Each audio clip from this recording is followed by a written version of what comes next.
What's going on, everybody? So I wanted to make a video talking a little One Piece. I haven't made a video dedicated to talking about One Piece before, and I thought why not just do it now. I finally caught up to the anime. I'm all the way on episode 915. It's been a great journey. It's been cool. Like, I love One Piece now. Shout out to all my friends who pushed me super hard to watch the series. I was really stubborn back in the day on like starting the series and everything, but finally caught up to it after almost 2 years of watching it. So yeah, I'm super glad that I'm caught up now so I can just keep up with the anime how it is, because it's been super hype in Wano, and I'm so excited on what's going on right now, and it's just been crazy, especially with the like spoilers if you haven't gotten this far for it. As far as I am right now and caught up to the anime, the fights with Kaido and Luffy. I know a lot of people are upset about it, or at least people that read the manga, because it kind of hypes up Luffy and makes him seem more strong than what he actually was. Because in the manga, he kind of didn't really put up that much of a fight against Kaido. He gets one-shotted. In the anime, he kind of like prolongs the fight and like gets some good hits on Kaido. Kaido kind of hits Luffy a few times, and it's really not a one shot one kill kind of how it was portrayed in the manga and how it says in the anime title. It says one shot one kill, but that's not really how it was, because he actually hit Luffy a few times. So it kind of makes Luffy like seem like he's stronger than what he actually is. But yeah, besides that, yeah, I finally caught up to One Piece. I'm all the way up to where it's at, and it's been great. Like, I love the story. Oda is such a crazy good writer. Everybody's like, I've heard it so many times that he is an incredible writer. They call him Goda for, yeah, for good reason though. I love this freaking story. It's the world is so vast. The world building that he puts into the story is crazy. He gives you so many things to look forward to, like the I don't know, he gives you so much exploration of the islands that they go to and of the world, and like some of the things that we don't even see. Like, he always shows like different islands, like that one freaking island that shows, or the island that has lightning that constantly just rains down on it, which is ridiculous, and just other islands that we haven't even explored yet. We've seen a bunch of islands so far that the Straw Hats have gone to, and then we, on top of that, we've seen like little glimpses of other islands that they could possibly go to, and islands that, yeah, just other people have gone to, but we, like the Straw Hat crew, hasn't gone themselves. So we get those glimpses of those places that they could possibly explore later, or I don't know, it's just another place that is very interesting that in the One Piece world that is really vast. And on top of that, you get other crazy cool characters that are really interesting and get like great backstory on. They get fleshed out really well and that you grow attached to. And yeah, not to mention just the Straw Hat crew themselves. Like, they all have really sad backstories. You all get really attached to them, and they're all really cool and interesting characters. They're super funny. Like, Nami and Robin are hot as hell, and yeah, you just get Brooke, Chopper, like Frankie, all of them. They're all just super funny and just like cool to be around. Sanji, Zoro, like everybody. It's just such a fun time, like watching them and watching them explore and just go to different islands and just goof around and then like get in crazy cool fights and stuff, and just grow attached to these other characters that they run along to, and like just build the story up like that. So yeah, the story is crazy good. I love it, and yeah, it's just been such a crazy ride, and I'm finally caught up. I'm thinking of picking up the manga and reading ahead from what I from where I'm at right now, or maybe starting a little bit backwards, like starting from like the beginning of Wano and then going forward, because maybe I don't know, some things have changed. I know, like with the Kaido Luffy fight thing, that things changed from the manga from the anime, so maybe I could just start from the beginning of Wano in the manga and then kind of go forward like that and catch up there, so I can kind of be a little bit more accurate to what it actually from what actually happened. But I'm not sure. I don't know. Like, I've heard the pacing in the manga has been kind of, it's been really quick, quick, quick. Like, everything's just like going by super fast. So I don't know. It's been a little bit more fleshed out in the anime here. So I don't know. Maybe I'll just keep watching the anime. Maybe I'll pick up the manga. I'm not sure how that's gonna go. But yeah, like the story is crazy. Luffy as a main character, I love him as a main character. He's crazy cool. Like, he has so many epic moments, and most of them, like a lot of them, aren't really fighting. Like, a lot of times his epic moments are when he's fighting, but there are moments that are really subtle that he doesn't have to be fighting, you know? So one of the big moments is when Nami's stabbing herself, like stabbing her tattoo because she hates Arlong so much, and then Luffy comes up and stops her. He could have been like, oh, okay, don't hurt yourself, I'm here to help you, or do something like that, but he didn't say anything. All he did was just stop her, and Nami at that point was just like, get away from here, like, this is none of your business. At that point, she was still kind of like, I'm really not your friends or whatever, even though she had a good time with them and everything. But Luffy stayed there and stopped her from doing that. And I really like this moment from Nami because she kind of put her pride to the side. A lot of moments in anime or in real life even, people are too prideful to ask for help when they genuinely need help, when they're like in a tough spot, or like a hopeless situation. Nami knew she was in a hopeless situation and that the only way she was going to get out of this was if she called out to Luffy for help. And she did that. And Luffy, of course, like being the person that he is, being kind-hearted, like of course he was like, oh yeah, of course I'm going to do this for you. And you have that badass scene where Luffy, Zoro, or with Zoro, Sanji, and Usopp are already waiting there. They already know that they're about to go fight the Arlong Pirates. They're like roaring to go and stuff. So yeah, like moments like that, like Luffy doesn't have to always be fighting to like show that he's badass, to show that he's like, I mean, a lot of his cool moments and epic moments are just when he's being a compassionate person and being a really good friend to those people, like with Robin too in Eni's lobby. Robin! ただ前の口から聞いてね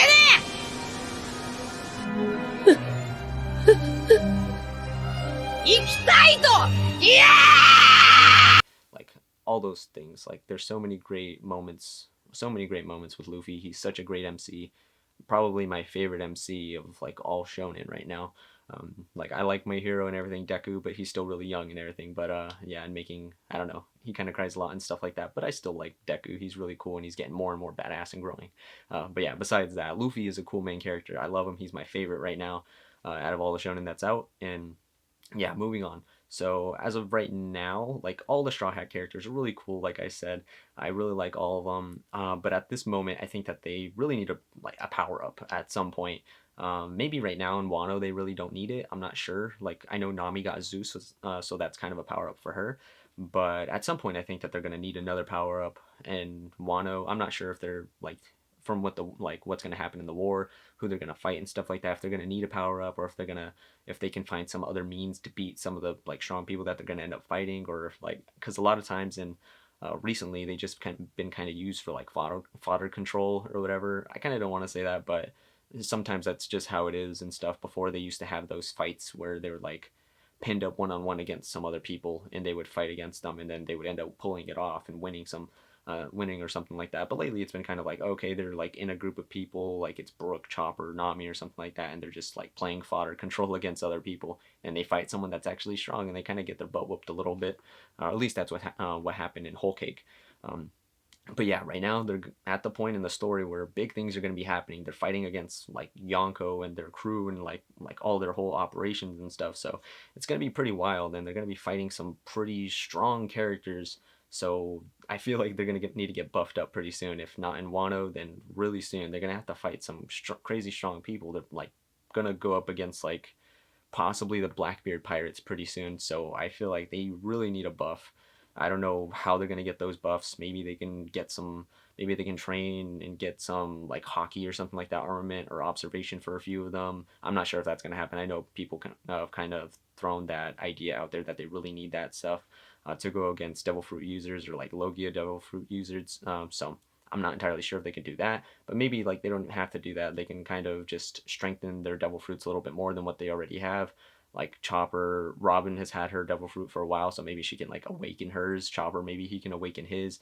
I'm not entirely sure how old Chopper is, so how long he's like had to practice with his Devil Fruit, so I'm not entirely sure there, but maybe they can kind of awaken theirs at some point, or train really hard to the point where they can do that and strengthen it to the point where they can, I don't know, just be super strong to where they have to need to be going up against, like right now they're in Wano, they're fighting against like Yonko, Commanders, Zoro, Sanji, Luffy, and Jinbei. Jinbei's not there just yet. I'm hoping he gets there at some point.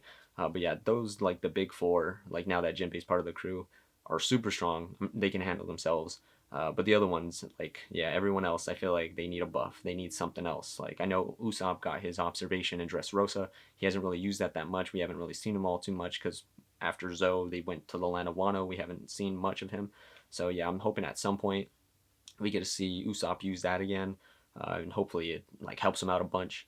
Like I said, Nami got Zeus, so that's really cool, and that's good for her. So that's a buff for her. I'm hoping that she can use that to her advantage in battles, and she'd be super strong now. But the other ones, I'm not so sure about. Those ones, I'm trying to think, like, in other ways that they can get stronger. Frankie, I know he can, like, invent a whole bunch of new stuff and do crazy things like that, so I'm hoping he can invent something that he can use that's, like, beneficial to him, because I know he has that, like, that beam thing, but he doesn't use that too much, and it looks like it kind of tires him out, and it's like his best move or something like that, and he's not able to use it a whole bunch. So I feel like he needs something that's strong that he's able to use more consistently, or like or get stronger to the point where he can use that more consistently. So it's not just like okay, I can use it like twice or three times or something like that, and then I'm done. Like that's the only time I can use it, and like my power's all gone. So yeah, something else. Like I feel like they need to get stronger at this point. They're kind of used for fodder control, and I want to see them develop more and get stronger and stronger. I'm sure that's going to happen at some point, but right now I'm just like, they're in Wano. They're going to be fighting headliners and Yonko commanders and all this. They need a buff. If not now, then pretty damn soon after Wano.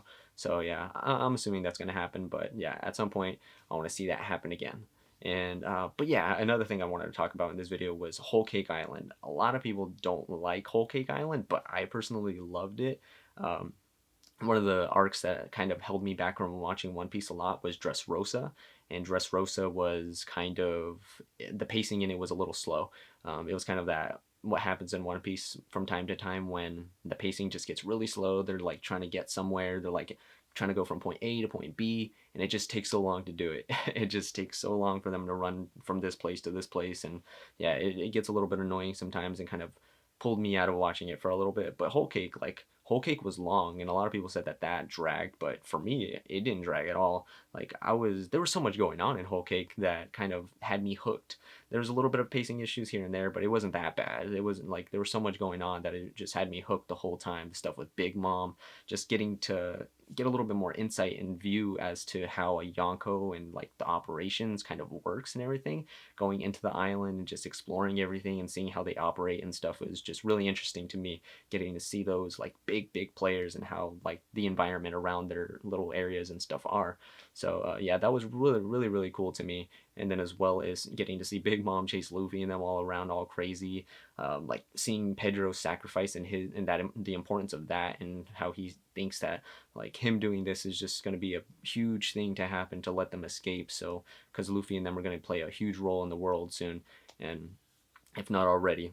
And yeah, some other things like Carrot and Peckham's going into their Sulong form and getting a little bit more insight as to what that looks like and how that's going to play a big role later going into Wano, because the Minks are going to be helping them too. They're like, hopefully that we get to see some more Sulong forms later, and then as well as like Pudding and Sanji's relationship, how it kind of starts out ingenuine and toxic because of Pudding's whole like her being a bad person and stuff at first, and then them kind of growing like after making the wedding cake and spending more time together, and like Sanji like thinking she's beautiful despite the third eye and everything, like seeing that relationship kind of grow to be genuine, but not like I don't think it's like genuine like they're actually gonna get into a relationship or they like love each other or something like that. But I know Pudding like Sanji, that's why she gave him the kiss, and she's like all bashful and everything around him now. But yeah, like seeing that relationship go from that to that, seeing other things like the road poneglyph, we get to see that in Brook, how he went and actually got a copy of the road poneglyph. I thought that was super cool. That was really surprising to me because I didn't think he was actually going to do that. And then him having the guts to go up against Big Mom and fight Big Mom, I did not think he was going to do that. I was like, what are you doing? Like, you're going to die. And yeah, he went up against her, and like he had the bravery and the guts to, he had no hesitation, was just like, I'm about to fight Big Mom. Like, I thought he'd be a little scared. Maybe he was, but he just didn't show it. He was just like roaring to go and fight against her, and he tried his heart out, and he actually, I mean, he didn't put up a good fight because she's like insanely strong, but at tip of the cap or whatever to Brook and his moments that he got in Whole Cake, I thought he was really cool in this arc. And yeah, just so many things like Luffy fighting Katakuri in the Mirror World, Luffy fighting like the sweet commanders that are there, despite Smoothie, because I don't know, I feel like Smoothie was kind of useless. She didn't really do much in this arc. All she did was just like try to throw like hit slashes and stuff like that, hitting or at least trying to aim for the straw hats on the boats and stuff. Didn't really do much other than that. Like Cracker was a good fight against Luffy. He fought like put Luffy through the ringer and everything. They fought all night, and it was like a tough battle for Luffy there. Luffy fought Katakuri for a long time in the Mirror World, and yeah, but Smoothie really didn't do much. So for her, at least from what we saw from her, I didn't really like Smoothie as a character, or at least she wasn't that impressive to me. So yeah, other than that, yeah, there's so much going on in Whole Cake. The Germa, we get to see them and how they're scumbags and everything. Their whole family are just scumbags. Judge and all the brothers and everything, except for Reiju. Like Reiju is best girl. She is so freaking cool. She's so hot, and she's like best big sister ever. And but yeah, she's such a good character, and like how she helped out Sanji and everything, and Sanji's sad backstory and everything, and how they have pretty much had him held captive over there. A lot of people don't like this arc because of Sanji too, and like thought he was being like a wimp, or like they just didn't like his character in this arc, and just because he was kind of forced to do these things. But like, what else could he do? Like, there was no, I don't know, like everyone thinks that he had just like the easy option of like, oh, go back to the Straw Hat crew and like do whatever you want or whatever, and do what Luffy wants to do and stuff. But it wasn't that easy. Like, they were threatening to kill Zeph. They were threatening to, like, the Straw Hats were in Whole Cake. They could have just went over there and like attacked them like headstrong or whatever, like immediately, and tried like sent their whole army after them and stuff, like kind of how they did to Luffy, how they did to Luffy at that one point when he was in that big field and stuff. They could have did that a long time ago, but it was kind of stalled back a little because Sanji like asked Big Mom like, "Hey, I'll marry Pudding. Everything will go well and everything. Just let my friends go." And like Sanji was doing everything for the Straw Hats and for Zeph, like to protect them. What else could he do? Like, they were gonna go and kill them immediately. They were gonna go and kill Zeph if he didn't try to make a deal with them. And Sanji tried to make it believable and everything by like showing that he kind of was detached from the Straw Hats again by fighting Luffy and everything. I know a lot of people got mad at that moment when he was like fighting Luffy and beating him up when Luffy wasn't fighting back. And at that moment when that happened too, I got mad at Sanji too. But like, you got to look at the bigger picture of what Sanji's trying to do and what he's doing for them. So that's what I did, and like I was like, okay, like at that moment I was pissed at him, but like I know why he did it. Like, he had good reason to do it. He's trying to protect the people that he loves, them including. So yeah, that was a really good moment for, or at least that whole arc for Sanji I thought was great. A lot of people don't like it, but I like it. Like, I feel like people just kind of want him to join the Straw Hat crew and just fight, fight, fight. Like, it just to be like a typical shonen, but you got to look at the bigger picture sometimes, you know? So yeah, those are really cool moments. I love Whole Cake. It is a really, really good arc. And yeah, it's really underrated. A lot of people give it shit, but I don't. I love that arc. It's probably one of my favorites behind, I don't know, I like one of my favorite in my personal opinion is Sabaody Archipelago. I thought it was a really great arc. Kind of introduces us to like the vast world and like a lot of new characters and stuff. But yeah, that's another topic for another day. I'll probably make another video regarding that whole situation later. But yeah, I just wanted to make a little video talking a little One Piece, giving you guys some insight as to where I'm at in the story now that I'm caught up. I don't know, I kind of want to make videos on One Piece a little bit here and there. I don't know, with like my favorite characters or like my favorite arcs or something like that, or just some updates on, I don't know, maybe a review of a chapter or a new episode or something like that of One Piece that I really want to talk about or something like that. Maybe I'll do that, maybe, I'm not sure. I'm still kind of on the fence about it. But yeah, I really love One Piece. It's such a cool story. Shout out to my friends who pushed me to watch this series because it's so great. And yeah, I was a little stubborn back in the day, so I was a little hesitant on starting the whole journey and everything. But yeah, it's cool, and I have no regrets. It's such a freaking cool show. But yeah, thank you guys for watching, and you guys all have a great rest of your day. Take it easy. Bye.